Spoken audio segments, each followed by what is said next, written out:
Bueno, buenas tardes para todos. Dios los bendiga. Digan amén. Oiga, dijo el siervo de Dios Mario Moreno Cantinflas. No, yo no sé si era siervo de Dios, pero dijo: vayas donde vayas, allá llegarás. Entonces yo vine a Trasciende a predicar y bueno, aquí estoy. Hola. Mira a la persona que está a su lado, dígale, vamos a pasarla muy bien hoy. Dígale, vamos a pasarla muy bien hoy. Amén. Muy bien, quiero invitarles a los que trajeron la Biblia que la abran conmigo en el Evangelio de Juan. Evangelio de Juan, capítulo 13. Evangelio de Juan, capítulo 13. Cuando estén ahí me dicen amén. Evangelio de Juan, capítulo 13. Vamos a leer desde el versículo 21 hasta el versículo 30. Y luego pasamos al versículo 36 y leemos hasta el 38. Amén. Evangelio de Juan, capítulo 13. ¿Estamos ahí? Amén. Muy bien, leo el versículo 21 en adelante, dice así: habiendo dicho Jesús esto, se conmovió en espíritu y declaró y dijo: de cierto os digo, que uno de vosotros me va a entregar. Entonces los discípulos se miraron unos a otros, dudando de quién hablaba. Y uno de sus discípulos, al cual Jesús amaba, estaba recostado al lado de Jesús. A este pues hizo señas Simón Pedro para que preguntase quién era aquel de quien hablaba. Él entonces, recostado cerca del pecho de Jesús, le dijo: Señor, ¿quién es? Respondió Jesús: a quien yo diere el pan mojado, aquel es. Y mojando el pan, lo dio a Judas Iscariote, hijo de Simón. Y después del bocado, Satanás entró en él. Entonces Jesús le dijo: lo que vas a hacer, hazlo más pronto. Pero ninguno de los que estaban a la mesa entendió por qué le dijo esto. Porque algunos pensaban, puesto que Judas tenía la bolsa, que Jesús le decía: compra lo que necesitamos para la fiesta, o que diese algo a los pobres. Cuando él pues hubo tomado el bocado, luego salió y era ya de noche. Versículo 36. Le dijo Simón Pedro: Señor, ¿a dónde vas? Jesús le respondió: a donde yo voy no me puedes seguir ahora, mas me seguirás después. Le dijo Pedro: Señor, ¿por qué no te puedo seguir ahora? Mi vida pondré por ti. Jesús le respondió: tu vida pondrás por mí. De cierto te digo, no cantará el gallo sin que me hayas negado 3 veces. Quiero que levante su mano conmigo y le diga conmigo estas palabras al Señor. Diga conmigo: Señor Jesús, esta tarde abro mi corazón a tu palabra. Te ruego, Señor, que esta palabra entre en mi ser, que esta palabra me alimente, me exhorte y me fortalezca, en el nombre de Jesús, amén. Muy bien, muchachos, la conferencia de esta tarde se llama Entre Judas y Pedro. ¿Cómo se llama esta conferencia? De eso vamos a hablar, entre Judas y Pedro. Así se llama la conferencia. Permítame, yo me desenvuelvo, yo me entiendo, yo me voy a sacar aquí de esta conferencia bien especial. Yo creo que sí. Entre Judas y Pedro, escuchen. Las investigaciones y las estadísticas sobre la iglesia afirman que no todo lo que creemos es lo que practicamos. Por ejemplo, ¿cuántos aquí creen que la santidad es importante? Digan fuerte amén los que lo crean. Amén. Muy bien, excelente. Ahora, ¿cuántos practican la santidad?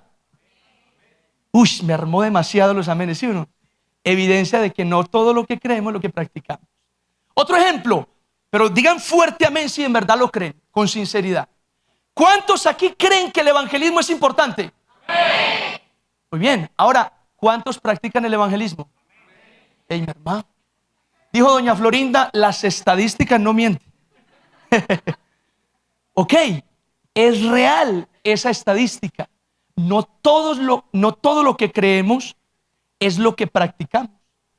Ahora, la santidad y el evangelismo, por ejemplo, son 2 temas que se predican en la iglesia. pero que parece que vivimos más en teoría que en la práctica. Pensando en estos dos temas, santidad y evangelismo, permítame en esta tarde hablar de los dos personajes que hemos leído en la Biblia. Esos dos personajes son Judas y Pedro. Comencemos a hablar de Judas. El significado del nombre de Judas es muy bonito. Judas significa el que alaba a Dios. Pero ¿quién le pone a un niño Judas? Nadie. Porque Judas es tan malo que hasta el nombre se lo rechaza. Es más, ni siquiera ese nombre combina con algún apellido. Por ejemplo, Judas Restrepo, Judas Bedoya, Judas Marín, no combina. Así que la gente no le pone Judas a ningún niño. Pero el caso es este, mire. Judas fue llamado por el Señor. Judas predicaba el evangelio. Es más, Judas, según la Biblia, fue el tesorero de Jesucristo y de los 12 apóstoles. Judas echaba fuera demonios. Judas también sanaba enfermos.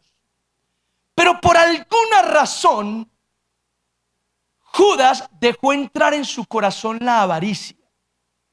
Y estando en la última cena que Jesús celebró con los apóstoles, Jesús dijo: uno de ustedes me va a entregar. Ahora Mateo, el evangelio de Mateo dice que los apóstoles comenzaron a preguntarse: ¿seré yo maestro? Y Jesús respondía: obviamente que no. Es más, Mateo, el evangelista, dice que hasta Judas preguntó: ¿seré yo, Señor? Y Jesús mirándolo le dijo: haga el bobo. Haga el bobo, ¿verdad? No, Jesús mirándolo le dijo realmente, mire, no, Jesús lo miró y le dijo: tú lo has dicho y lo que vas a hacer, hazlo pronto. Y efectivamente Judas salió a firmar el trato que había hecho, vender a Cristo. Quiero que se graben esto: Judas vende a Cristo, pero no lo niega. Judas vende a Cristo, pero nunca lo niega. ¿Ok? ¿Están de acuerdo conmigo, sí o no? Muy bien, ahora pasemos a hablar de Pedro. El nombre de Pedro significa roca, que antes se llamaba Simón, que significa caña cascada. Jesús le cambió el nombre por Pedro, que significa roca. Hoy, Pedro fue llamado por el Señor. Pedro también predicaba el evangelio. Pedro vio el poder de Jesucristo calmando la tormenta. Pedro fue el único de los apóstoles que también caminó sobre las aguas como Jesús. De hecho, cuentan que cuando se bajó de la barca, Juan le dijo: pásame la túnica para que no se te moje. Jacobo le dijo: pásame el morral para que no te estorbe. Judas le dijo: pásame la billetera, yo te la guardo aquí. Porque Judas era ladrón, dice por ahí la Biblia. Ok, Pedro vio en el monte de la transfiguración la gloria del Señor. Pedro echaba fuera demonios. Pedro sanaba enfermos. Pedro tenía revelaciones del Padre. Sin embargo, en la misma cena de aquella misma noche, oiga, qué cena tan incómoda, ¿sí o no? Qué comida tan tensionante. En la misma cena, Jesús le dice a Pedro: te aseguro que antes de que el gallo cante, me habrás negado 3 veces. Oiga, qué comida tan aburridora para Judas y Pedro. ¿Cómo estarían ahí entre los 12? Como sin mirarse, sin saber qué preguntar, comiendo así de mala gana. Cualquiera. Pues bien, Pedro niega a Cristo, pero no lo vende. Y quiero que le presten mucha atención a esto. Esa es la gran diferencia entre Judas y Pedro. Mírame acá. Judas vende a Cristo, pero no lo niega. Pedro niega a Cristo, pero no lo vende. ¿Me siguen, sí o no? En la iglesia de hoy existen cristianos como Judas, pero también existen cristianos como Pedro. Los cristianos como Judas, ¿cómo son? Bien, los cristianos como Judas no niegan a Cristo. Al contrario, lo confiesan, le cuentan a todo el mundo que son cristianos, le hablan a todas las personas de Dios, no lo niegan. Judas nunca negó a Cristo. Es más, todo lo contrario. Judas le decía a los sacerdotes de la época: yo soy uno de ellos. Es más, yo ando con Jesús. Es más, yo soy tan amigo de Jesús que se los vendo. Judas nunca le negó a nadie que él era uno de ellos, que él andaba con ellos. Judas le decía, mire, es más, yo sé cuáles son los lugares favoritos de Jesús. Y es más, yo sé dónde va a estar esta noche y quiere, vamos, que yo se lo entrego. Judas nunca le negó a nadie que él era uno de los cristianos. Él nunca negó a Cristo. Y así son los cristianos como Judas. No lo niegan. Le cuentan a todo el mundo, yo soy cristiano, yo voy a una iglesia, Cristo es lo mejor. Pero el problema de los cristianos como Judas es que lo venden. Lo venden por 30 monedas de plata.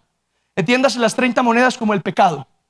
Los cristianos como Judas hablan de Jesús, anuncian a Cristo, le cuentan a todo el mundo que van a una iglesia, que son hijos de Dios, pero venden a Cristo, lo traicionan, lo cambian por la fornication, lo cambian por el adulterio, lo cambian por las mentiras, por la pornografía, lo están cambiando continuamente por pecados. Los cristianos como Judas, aunque le dicen a todo el mundo que son cristianos, que Cristo es el camino, lo están vendiendo, traicionando a cada rato.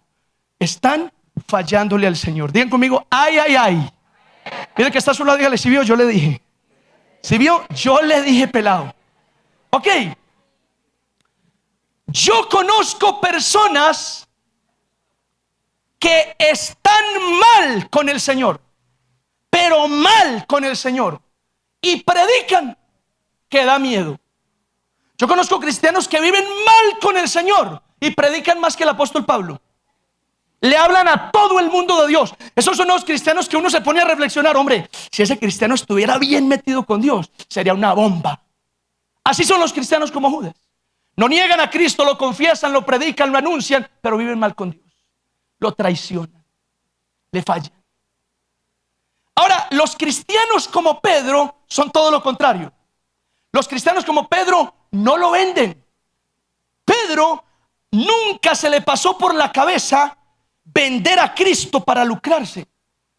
No. Pedro tenía la intención de ser fiel a Cristo. Pedro tenía el deseo de honrar al Señor. Es más, Pedro mismo tenía el anhelo en su corazón de ser fiel hasta la muerte. Así son los cristianos como Pedro. No lo venden, no lo cambian por 30 monedas, no lo cambian por el pecado. Quieren ser fieles, quieren caminar con Dios, quieren guardarse para Dios. Pero los cristianos como Pedro, aunque no lo venden, lo niegan. Es decir, no lo confiesan, no hablan de Jesús con nadie, no quieren contar las buenas nuevas a nadie. Nunca abren la boca para decir yo soy cristiano, yo soy uno de los de Cristo. Nunca. Es más, en el trabajo, en la casa, en la calle, no mencionan a nadie, no hablan de nadie. Les gustaría incluso a los cristianos como Pedro pasar desapercibidos. Si están en la universidad, que no se den cuenta que es cristiano. Si están en el trabajo, que no sepan que va a una iglesia. Así son los cristianos como Pedro. Se consagran, vienen a la iglesia, se apartan del pecado, pero no abren la boca para decir soy cristiano, soy uno de los hijos de Dios y Cristo es el camino. ¿Cuántos me siguen? Díganme amén. Así son los cristianos como Pedro. Y yo quiero decirte esta tarde, si alguno aquí se identifica con Pedro o con Judas, yo te tengo la respuesta esta tarde. Pero quiero que sepas que a Judas le faltó santidad porque vendió a Cristo. A Pedro le faltó evangelismo porque no confesó a Jesús delante de los hombres. Y esta reflexión, esta conferencia, muchachos, es un llamado a la santidad y al evangelismo. ¿Cuántos lo reciben? Díganme amén. Mira que está a su lado, dígale, oiga, nos están llamando a la santidad. Y dígale, y nos están llamando al evangelismo. ¿Estamos de acuerdo, sí o no? Mira, si hoy te sientes identificado con Judas, lo que tú necesitas es buscar la santidad. Lo que tú necesitas es dejar de vender a Cristo por 30 monedas de plata. Lo que tú necesitas es renunciar al pecado si te identificas con Judas.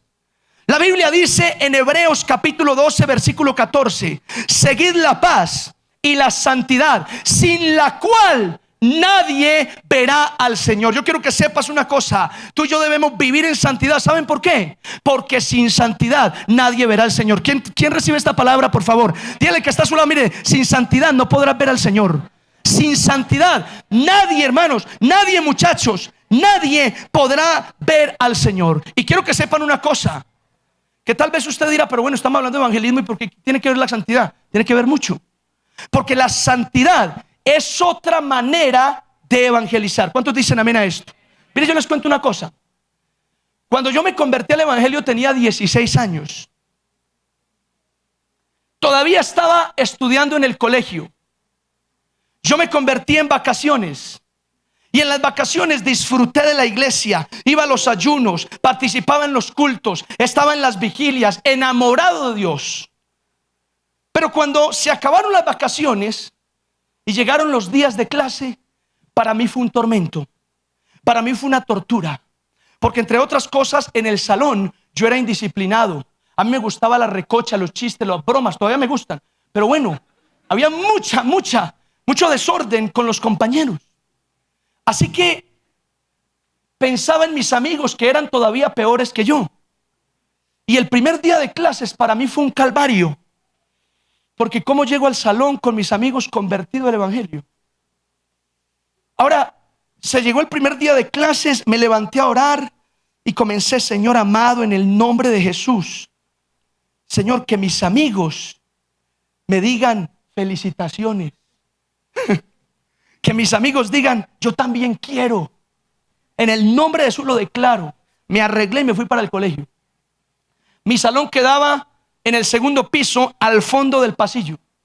No les miento, subí las escalas contándolas. Pensaba, ve qué escalas tan bonitas, no las había visto, hombre. No quería subir. Cuando por fin llegué al segundo piso, miré al fondo del pasillo. Allá estaban todos los compañeros reunidos afuera del salón. Comencé a caminar hacia ellos. Como oveja fui llevada al matadero. Cuando llegué donde estaban ellos, saludé. Y estaba tan permeado ya por el evangelio que le dije: Dios los bendiga. ¿Cómo? Y los amigos me respondieron: ¿a qué más? Me saludaron. Pero después del saludo hubo un silencio extraño. Para mis adentros pensaba: algo está pasando aquí. Y como si hubiesen ensayado una coreografía, todos comenzaron: Jehová, Jehová, Jehová, Jehová. Dios mío, me entré para el salón. Y los próximos 3-4 meses me tocó aguantar burlas, me tocó aguantar risas. Me la montaron mis compañeros. Me decían: usted es cristiano, no se puede enojar. Usted es cristiano, présteme la tarea. Usted es cristiano, pilas pues. Y qué tortura. Yo llegué un momento a pensar: ¿será que yo renuncio más bien al evangelio y vuelvo a ser como antes? Pero Dios no me dejó. Al contrario, Dios me dijo: no. Dios me hizo entender que todos los cristianos pasamos casi que las mismas pruebas, y que las pruebas eran temporales, momentáneas, que esa prueba se iba a acabar. Entonces comencé a orar por mis compañeros, comencé a orar por cada uno de ellos, y Dios me ayudó a evangelizarlos. ¿Sabe cómo lo hice? Comencé a orar por ellos y los cogí de a uno solo, porque engallada me la montan, pero de a uno solo era todo lo contrario. Así que cuando salíamos a descanso, me acercaba a cada uno de mis compañeros de manera personal y decía: venga, ¿usted por qué me molesta pues? ¿Usted por qué me molesta? Porque soy cristiano. ¿A usted le parece mal la decisión que tomé? Y ellos reflexionan, decían: no, a mí me parece muy bien la decisión que usted tomó. La mejor decisión que usted tomó en su vida. Seguir a Cristo. Yo también estoy pensando en seguir a Cristo. Y ahí los cogía de a uno por uno, de uno por uno. Un día un compañero me dijo: Wilder, venga, mi mamá está enferma, hermano, usted puede ir a orar por ella. De una, fui a orar por ella y comencé a predicarles, aunque ellos no le prestaban tanta atención a lo que yo decía. Ellos le prestaban atención a mi comportamiento, cómo me comportaba. Ellos comenzaron a ver que yo ya no decía palabras vulgares. Ellos comenzaron a ver que yo ya no hablaba morbosidades. Ellos comenzaron a ver que yo ya no pasteleaba en las evaluaciones. Es más, ellos comenzaron a ver que yo ganaba las evaluaciones. Gloria a Dios. Y eso comenzó a llamar la atención de mis compañeros, de tal manera que en aquella ocasión, de 25 estudiantes que éramos en mi salón, 19 nos volvimos cristianos por uno solo que entró a dar testimonio con santidad de conversión a Cristo. ¿Cuántos dan gloria a Dios por esto? Démosle un aplauso fuerte al Señor, amén. Quiero decirte, la santidad también evangeliza. Claro que sí. Si te identificas con Judas, lo que tú tienes que hacer es dejar de vender a Cristo. Lo que tú tienes que hacer es buscar la santidad. ¿Cuántos dicen amén a esto? Ahora, si tú te identificas con Pedro, lo que tú y yo necesitamos es comenzar a evangelizar. Porque Pedro está consagrado. Pedro no vende a Cristo, no lo cambia por monedas de plata, pero no lo confiesa, lo niega. Se queda callado, quiere pasar desapercibido. Si te identificas hoy con Pedro, si tú eres de los cristianos que viene fielmente a la iglesia, que camina con el Señor, pero para evangelizar eres muy poquito, lo que tú tienes que hacer es comenzar a abrir tu boca y proclamar donde quiera que estés que Cristo vive, que Cristo es el Señor, que esa persona necesita a Cristo. ¿Cuántos dicen amén? Eso es lo que necesita aquel cristiano que se identifica con Pedro. Mateo 28 nos dice: id y haced discípulos a todas las naciones. Marcos 16 dice: id por todo el mundo y predicad el evangelio. El evangelio debe ser predicado. ¿Cuántos dicen amén a esto? Ahora, ¿por qué? ¿Por qué evangelizar? Esa es una pregunta que me corresponde a mí responder en estas conferencias. ¿Por qué evangelizar? Yo te voy a decir por qué evangelizar. Hay muchas razones, pero una razón por la cual debemos evangelizar es porque el mundo de hoy necesita urgentemente un Salvador. ¿Cuántos dicen amén a esto? Escucha, el mundo en el que vivimos hoy, en el que hemos vivido todo el tiempo, necesita urgentemente un Salvador. Los índices de suicidio, de aborto, de homicidio, de violencia intrafamiliar, de drogadicción, de alcoholismo, hoy están más elevados que hace 20 años. La delincuencia sigue en aumento y todo eso es un síntoma. Todo eso es un grito desesperado por un Salvador. Por esa razón, usted y yo debemos salir a evangelizar, no quedarnos callados, sino hablarle a la gente del evangelio, de que Cristo los ama, de que Cristo es la respuesta. ¿Cuántos dicen amén a esto? Es muy importante. Mire, yo te digo a ti, tú tienes que evangelizar en el colegio, tienes que evangelizar en la calle, tienes que evangelizar en la universidad, tienes que evangelizar en tu trabajo. Un problema de la iglesia hoy es que hemos limitado el evangelismo a un evento. Los cristianos evangelizan cuando hay un evento, pero los cristianos no han adoptado, no han naturalizado el evangelismo como un estilo de vida. Los apóstoles no tenían bables, no tenían sonido ni instrumentos. Ellos no necesitaban eso para evangelizar. Ellos iban por el camino y al que se encontraban lo evangelizaban. Ellos iban y tocaban la puerta y el que le abría lo evangelizaban, porque eso era un estilo de vida. Para la iglesia de hoy el evangelismo parece que no es un estilo de vida. El evangelismo es un evento. Y eso tenemos que cambiarlo. ¿Cuántos dicen amén a esto? El evangelismo tiene que volverse para ti un estilo de vida. De modo que el día que no le prediques a alguien, tú te sientes mal, te desesperas, como que algo te falta, como que no desayunaste esta mañana, yo no sé. Así tiene que convertirse el evangelismo en tu vida. He contado a algunos que por la gracia del Señor, yo entré a la universidad a estudiar trabajo social, pero por la gracia. Y en la universidad yo he predicado. Yo le predico a mis compañeros, de malas que sean ateos, de malas que no crean en nada, yo les predico. Yo les predico a las profesoras que tengo. Hace días estaba en una clase y la profesora dijo: muchachos, yo creo en Dios. Ah, gloria a Dios. Yo me alegré. ¿Cómo? Una vieja de estas creer, una vieja de estas creer en Dios, de la universidad, tan tesa, creer en Dios. Y miré a un amigo con el que me la llevo muy bien, que es pentecostal unitario, somos como primos en la fe. Yo lo miré y nos sonreímos. Bien, creo en Dios. Yo, gloria al Señor, qué bendición, Padre amado. Y ella siguió explicando: mi Dios es el Dios Ramta. Yo, ay Señor, no escuches a esta vieja. ¡Ja! Dios Ramta. Y comenzó a explicar: el Dios Ramta es el Dios que abre el tercer ojo del conocimiento. Y tiene dos libros, uno blanco y uno negro. Y yo los tengo en mi casa, me han ayudado demasiado en mi crecimiento personal. Cuando quiera se los presto. Todo el tiempo yo quedé maluco en la clase, como cuando uno se baja mareado de un bus. Cuando se terminó la clase me acerqué a la profesora y con confianza le dije: Norita, entonces ¿usted cree en el Dios Ramta? Y ella sabe que soy pastor, porque yo en otras ocasiones ya le había hablado del Señor. Entonces ella me miró con aires como de: ah, sí, mi Dios es el Dios Ramta. ¿Por qué, Wilder? Yo le dije: no, porque como yo le he dicho a Dorita, me parece que el evangelio es algo tan sencillo. El evangelio no requiere ritos, no requiere colgandejos, no requiere nada. Jesús hizo el evangelio sencillísimo: ama a Dios con todas tus fuerzas y al prójimo como a ti mismo. Entonces ella respiró: ay, entonces si su Jesús es tan sencillo de seguir, ¿por qué hay mucha gente que no lo sigue? ¿Por qué? Entonces yo respondí inspirado. Yo le dije: porque Jesús es el único Dios entre los dioses que le pide a su pueblo que viva en santidad, que se niegue a sí mismo y tome la cruz. Y el mundo de hoy, Nora, es un mundo hedonista que piensa en su placer, que no quiere negarse a sí mismo. Si yo le predico a un vecino que fornica con la vecina y le digo: usted tiene que renunciar a la fornication, a la fornicación y convertirse a Cristo, es probable que él diga: uy, no, pero yo como la paso de rico con la vecina. No, yo más bien dejo así. Por eso, Norita.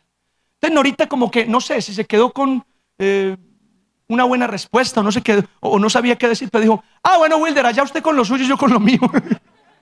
Y me dejó así, pero no importa. El caso es que estamos sembrando la palabra. ¿Cuántos dicen amén a esto?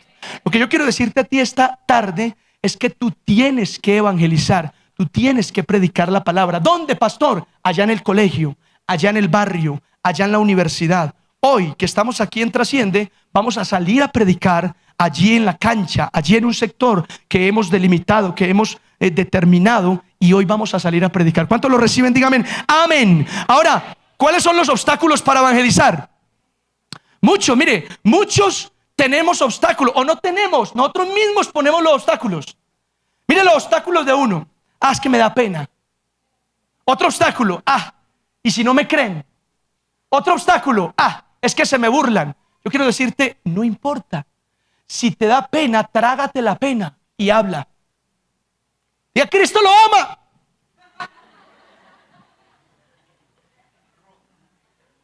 Si no te creen, ¿qué importa? Y si se te burlan, de malas. No te preocupes por eso. Solo haz lo que tienes que hacer, predicar. Del resto se encarga Dios. ¿Cuántos dicen amén a esto? Yo quiero que mires al que está a tu lado con seriedad. Mire, esa es la seriedad. Míralo con seriedad, dígale: predica el evangelio. Del resto se encarga Dios. Oiga, del resto se encarga Dios. ¿Cuántos dicen amén a esto? Del resto se encarga. Levante su mano conmigo y diga: del resto se encarga Dios. Oiga, yo he aprendido en mi vida que del resto se encarga Dios. Con toda seguridad. Mire, cuando yo era niño y estaba en la escuela, yo recuerdo que los niños más pretendidos por las niñas de mi época eran los que sabían jugar fútbol. Esos eran los más pretendidos, los que deslumbraban a las niñas de la escuela. Los que sabían jugar fútbol eran los más populares. Y yo estaba entre los que no sabían jugar fútbol. O sea, yo era un anónimo, un desconocido. Para acabar de gustar, soy garetas. Entonces no podía darle bien al balón. Terrible. Ahora, como si fuera poco, esos que sabían jugar fútbol y eran pretendidos por las niñas, tenían hasta nombres elegantes: Juan Pablo, Juan Esteban, Sebastián. El resto éramos Jader Alberto, Wilder Manuel, Jaime Alonso. Terrible. Pero mire, aunque era gareta, no sabía jugar fútbol, era feo y me tocó un nombre terrible, nunca me angustié por si iba a tener esposa o no. No, yo hice lo que tenía que hacer: crecer, escuchar consejos, obedecer a Dios, esperar el tiempo, y Dios se encargó del resto. Trajo a mi vida una excelente esposa que amo, ha bendecido mi hogar, ha bendecido mi matrimonio. Todo esto que les acabo de contar para decirles, del resto Dios se encarga. No te preocupes. Sal a predicar esta tarde. Dile a cuanta persona te encuentres que Cristo lo ama, que Cristo murió por él. Si no te cree, no te importe eso. Si se te burla, de malas que se burlen. Pero sal a predicar y diles que Dios los ama. ¿Cuántos dicen amén a esto? ¿Cuántos dicen amén a esto? A ver, dígame amén. Con euforia, con ganas. Amén. Muy bien. Esta tarde te pido dos cosas. Busca la santidad y abraza el evangelismo. ¿Cuántos lo reciben?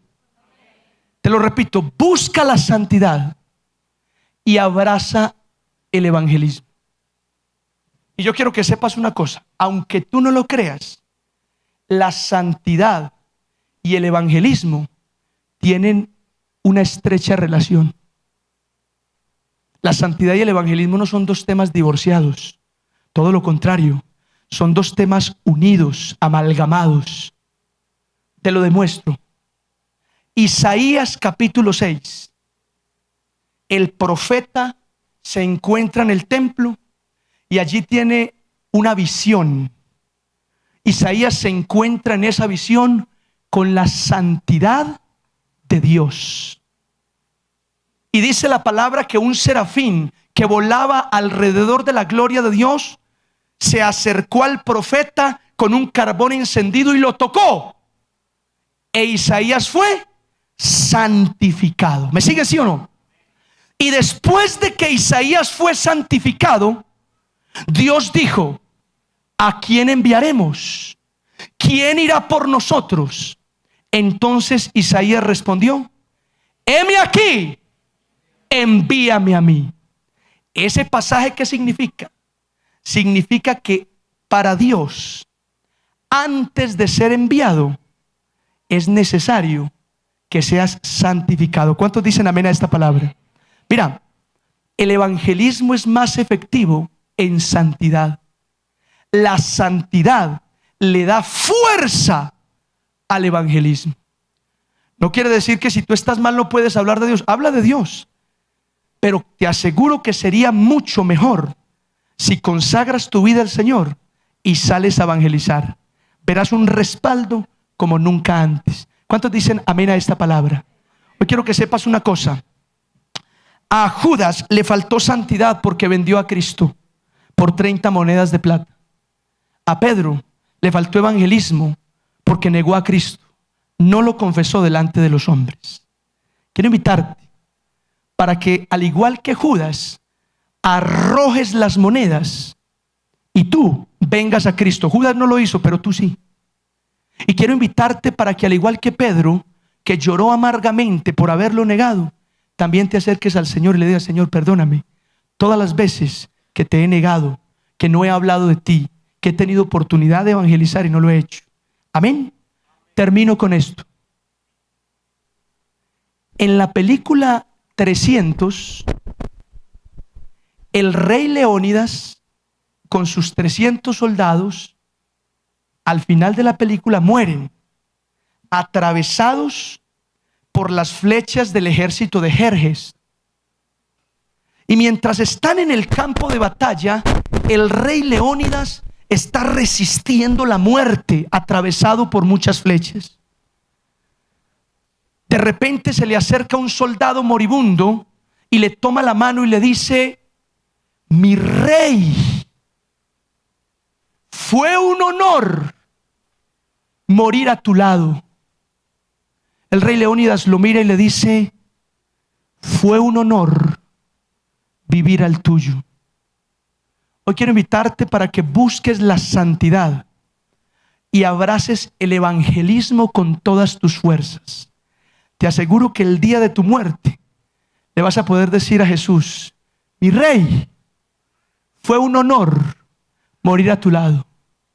Y Jesús, sonriendo, te va a mirar y te va a decir: fue un honor, hijo mío, vivir al tuyo. ¿Cuántos dicen amén a esto? Ponte de pie, démosle un aplauso fuerte al Señor. Padre, te damos muchas gracias.